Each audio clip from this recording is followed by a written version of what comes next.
by'amavivi ku ttaka abeetonda omusango twagongeddeyo omwezi ogujja. Palaso ayanukudde okwetonda kwa Ibra Kabadia. Jjukira nti no Ibra Kabadia omu ku battaano ba Alien Skin gye buvuddeko nno abadde nga yakavaayo munanga ate okwetondera Dr. Jose Chameleone. Bye ngenda okubeera nga nkutuusaako kakasa nti osubscribinga kw'ossa ate n'okulakinga vidiyo. Bampita Jaminati, sinzira ku Jaminati Yugi. Mu byonna nno munnange kansuke nkutegeeze nti Palaso yavuddeyo actually ku mukutu ogwa TikTok ku live nno eyayugumiza munnange ate social media. Bintu bingi nnyo munnange byayogedde era nga ku sayidi y'emu yavuddeyoko wali n'ayanukula munnange ate okwetonda kwa Ibra Kabadia. Nkugambye nti omu ku battaano ba Alien Skin bayite munnange ate ba top security be esayidi eyo.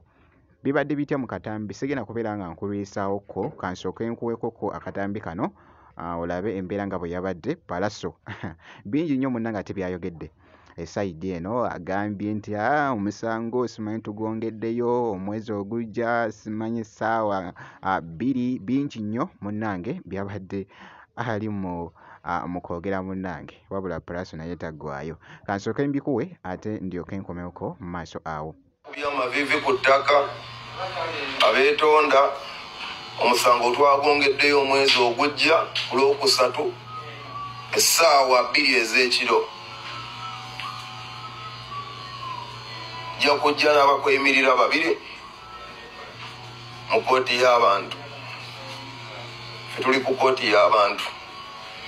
Kooti zino endala babazabuzza babatwala bwe babazza babatwala bwe babazza. We are the court of the people.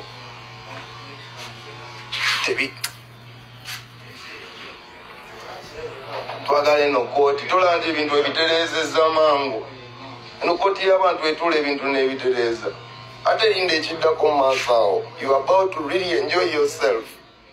Byebyo nno munnange ate bikyagenda mu maaso ku sayidi y'emu na bino nno nabyo bibadde bitambula era ku sayidi y'emu ku mwana mwenzi munnange ate Ibra Kabadia eri munnange ate Dr. Jose Chameleone. Bibadde bitya mu katambi ebibadde bitambula. Ibra Kabadia yeetondedde Dr. Jose Chameleone naye ekyakoze kikyamu katongono mbeera nkusazeeko. Ibra Kabadia okoze kikyamu nnyo okwetondera Chameleone. Nkiddamu Ibra Kabadia okoze kikyamu okwetondera Chameleone.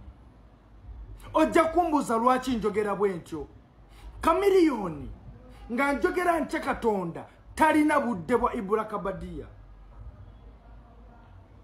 Chameleone talina budde bwani bwa Ibra Kabadia. So Ibra Kabadia kyabadde alina okukola abadde alina kwetondera nnyo bafaani ba Chameleone. Ibra Kabadia abadde alina kwetondera bafaani ba Chameleone kubanga ate be balina obusungu.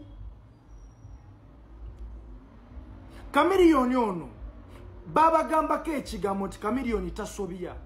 Ekyo mwenna temwakitegeera. Chameleone tasobya.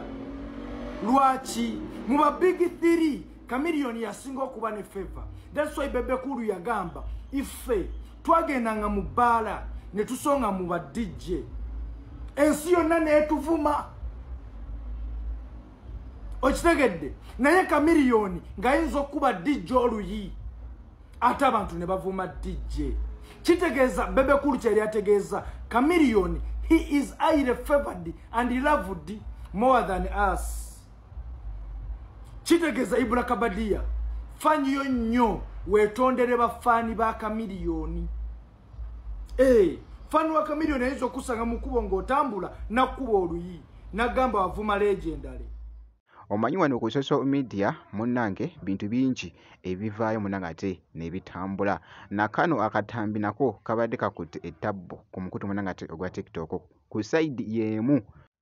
Kabadi yatolaba nti wetonde Jose Chameleone atoyinza okutyamu kuba Jose Chameleone atayinza okunoonyamu nawe wennyini n'otya nakwata mu ngalo nakwala n'ekyetaano oba nakuwa emitwalo nga 5 Chameleone oli omusajja muzibu nnyo nakugamba dogo biki byobadde oyogera okyasobola okuddamu byogera nakubongako nakuwa n'akafuba bamuyita Jose Chameleone oyo mulala oli amanyi okusomesa. By the way, Chameleone teacher asobola okusomesa mu bwongo gwatamusembererangako. Saba nnyo ofuna omukisa osemberere Jose Chameleone kuba mulala nnyo aliko ebyokuyiga bingi.